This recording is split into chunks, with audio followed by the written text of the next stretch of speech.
Olá, bom dia, tudo bem, pessoal? Bem, gente, hoje a prova vai trazer para o início de conversa da nossa aula, a prova vai apresentar para vocês o conteúdo, o gênero textual, carta pessoal. Pois bem, nós sabemos que a carta pessoal, antigamente, era muito utilizada pelas pessoas, né? Para construir uma comunicação, um diálogo. Mas atualmente, né? Com o aparecimento da internet e dos meios de comunicação instantâneo, nós vimos que hoje a carta caiu em desuso. Hoje nós usamos os meios de comunicação instantâneos, como o WhatsApp, o post do Facebook, os torpedos, o Skype, né? Nós usamos para entrar em comunicação com as pessoas. Então, em virtude desses avanços tecnológicos, é que a carta pessoal caiu em desuso. Bem, que tipo de linguagem eu posso utilizar na minha carta pessoal? Vai depender, o tipo de linguagem pode ser formal ou informal, né? Dependendo do grau de intimidade que houver entre você e os interlocutores.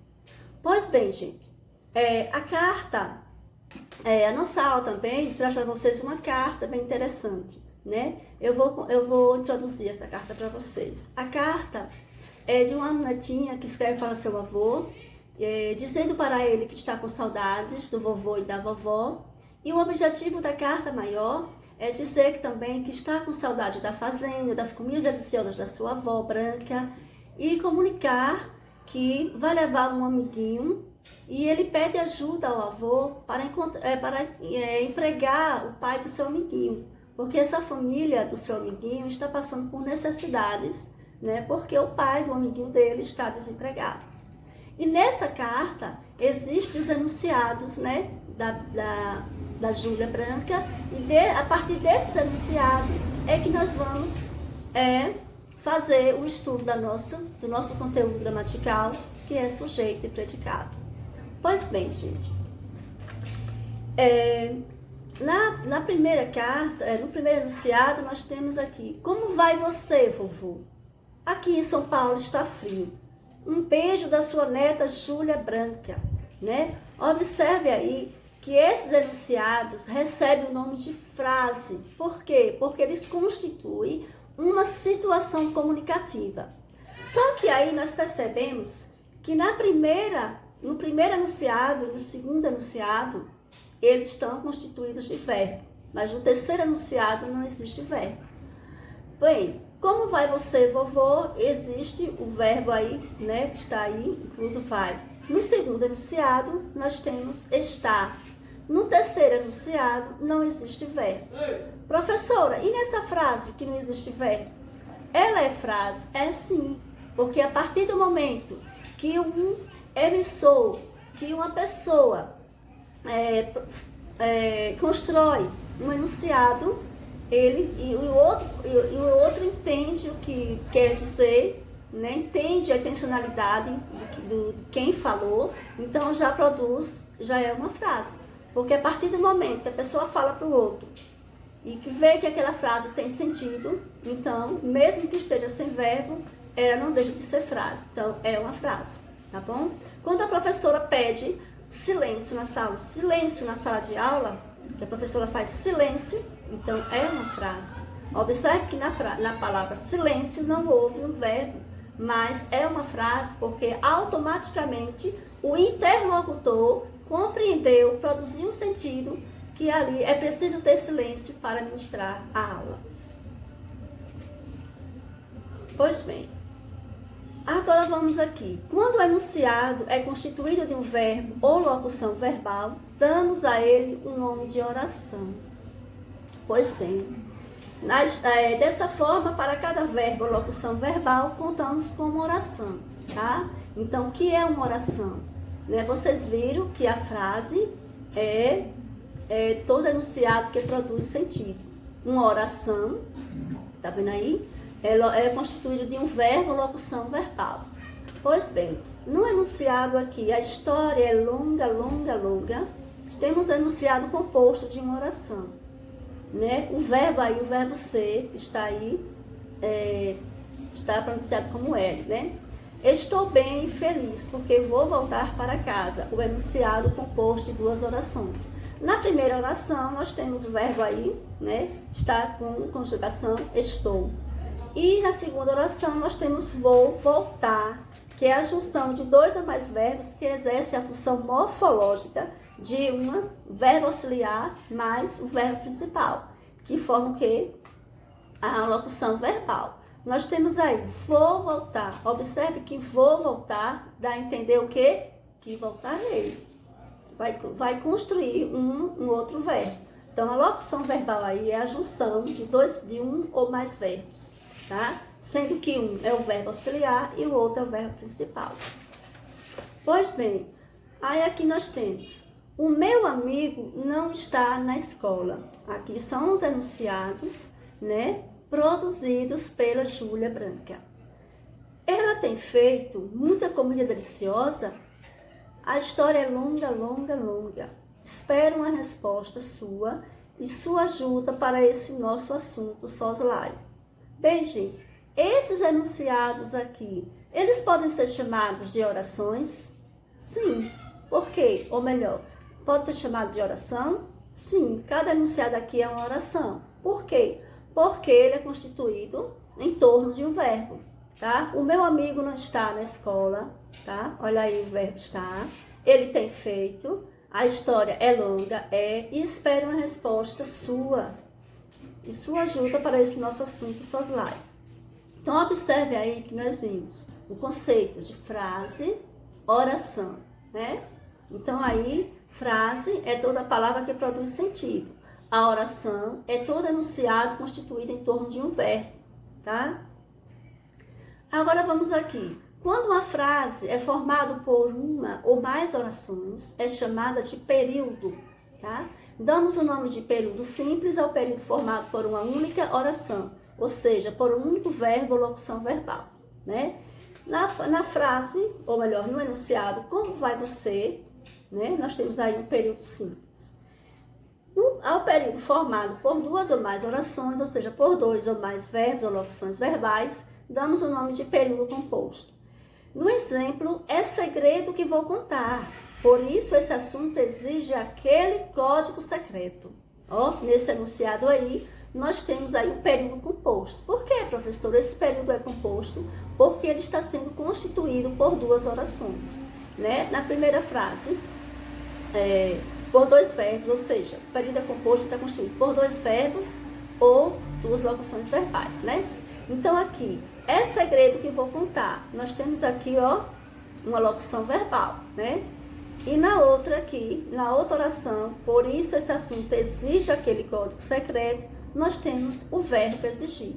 Então, observe que o conceito de período, né, chamado de período, quando é formado por duas ou mais orações, ou seja, por verbos ou locuções verbais. Vocês viram aí que no enunciado é segredo que vou contar, né? É uma oração aqui formada por uma locução verbal, vou contar. E o que é locução verbal? É o encontro de dois ou mais verbos, tá? Aqui são formados por um verbo auxiliar e um verbo principal. Por isso, esse assunto exige aquele código secreto. E a segunda oração, nós temos aqui o verbo exigir, né? Então, é por isso que esse período é chamado de período composto, tá, gente? Período simples, formado por um só verbo, e o período composto, formado por um verbo com uma locução verbal, tá? E nós temos aqui os termos essenciais da oração, sujeito e predicado, né? Eu trouxe para vocês, né, trouxe o conceito, nós estamos aqui estudando, né, a morfossintaxe, né, sujeito e predicado, e para você ter a noção melhor sujeito e predicado, você tem que saber, né, compreender o que é frase, o que é oração e o que é período. Então agora nós vamos partir para conhecer o conceito de sujeito e predicado. As frases compostas de uma única oração, ou seja, formada por um só verbo, geralmente apresentam um predicado e um sujeito. Pois bem, Então aqui, quando uma informação que se dá, o que é predicado? É uma informação que se dá a respeito de alguém ou de algo. E o sujeito é alguém ou algo ao quem o predicado se refere. Pois bem, o pai e a mãe, nesses enunciados aqui, o pai e a mãe estão precisando de emprego, tá? Aqui, Júlia Branca informa ao avô que o pai e a mãe desse coleguinha dele está precisando de emprego, dela está precisando de emprego. Então aqui, sintaticamente, né, a gente fazendo análise, quem é o sujeito dessa oração? O pai e a mãe, né? Quem é o predicado? O predicado é toda a informação que se dá a respeito do sujeito. O predicado estão precisando de emprego. Observe que o predicado aí, ele veio aí envolvendo, né, um verbo. Tá vendo aí? Estão precisando de emprego. Quando a oração não se encaixa nessa divisão gramatical, porque a informação dada pelo predicado não se refere a nenhum sujeito, dizemos que se trata de uma oração sem sujeito. Chovia torrencialmente naquela manhã. Observe aí que essa oração, né, não tem a indicação de um sujeito, que ela não se encaixa na divisão gramatical. Então aí, essa oração aí não tem sujeito, tá bom? Nesse caso, não há sujeito, pois não há um ser que se possa atribuir à ação de chover, tá? No caso aí anterior, do enunciado anterior, vocês viram que não existe sujeito, porque não há um ser a quem se possa atribuir a ação de chover. Uma importante razão para distinguir o sujeito e o predicado em oração é observar se a concordância verbal da oração está adequada. Ou seja, se o verbo do predicado está flexionado adequadamente de acordo com o sujeito. Ou seja, para você saber distinguir o sujeito e o predicado, primeiro, tem duas regras. Primeiro você faz a pergunta ao verbo para encontrar o sujeito, né? E você, ao ver o predicado, você vai olhar se o verbo que está na oração do predicado está concordando com o sujeito, tá? Ou seja, se o sujeito está no singular, automaticamente o verbo tem que estar no singular. Se o sujeito estiver no plural, também o verbo tem que estar no plural. Pois bem, como eu expliquei aqui, né, o pai e a mãe, que é o sujeito, o predicado, estão precisando de emprego. O verbo estar foi conjugado no plural, estão. Tá vendo aí? Olha, ele falou lá aqui anteriormente que o meu amigo não está na escola. Tá vendo aí? Olha aí que o sujeito, o meu amigo, está no singular e o predicado aí, o verbo está, também está no singular. Quando ela diz que o pai e a mãe estão precisando de emprego, ou seja, o pai e a mãe estão desempregados, observe que o pai e a mãe, né, futuramente nós vamos estudar os tipos de sujeito. O pai e a mãe aqui quer dizer o quê? Eles. Você vai substituir, né, esse pai e a mãe pelo pronome que substitui o nome aí, eles. Então, eles estão precisando de emprego. Então, observe aí que o verbo estar foi conjugado no plural, por isso que ele ficou estão, para concordar com o sujeito que também está no plural, né? O pai e a mãe quer dizer eles estão desempregados. O sujeito pode ainda não ficar explícito na oração. O que quer dizer explícito? Não pode estar claro, né? Não aparece na oração. Aí nesse enunciado nós temos: estou com muita saudade de vocês dois, né? Que é o predicado. Nesse caso aí, estou está se referindo à primeira pessoa do discurso, eu, né? Então, estou com muita saudade de você. Então, estou está se referindo à primeira pessoa do discurso, eu, ok? Bem, gente, aqui a nossa aulinha de hoje é essa, né? Eu trouxe para vocês o conhecimento o esclarecimento do gênero textual carta, a explanação, e dentro desse contexto, né, eu trouxe para você, através dos enunciados dessa carta, eu trouxe para vocês o conteúdo gramatical, sujeito e predicado, Ou seja, aprendemos a gramática do texto, ok? Então, eu espero que vocês leiam mais conteúdo, né? Tem aí a atividade que eu passei para vocês. Vocês façam atividade e na próxima aula a prof irá fazer uma live com vocês para socializar a atividade e também explanar mais um pouquinho para tirar as dúvidas de vocês.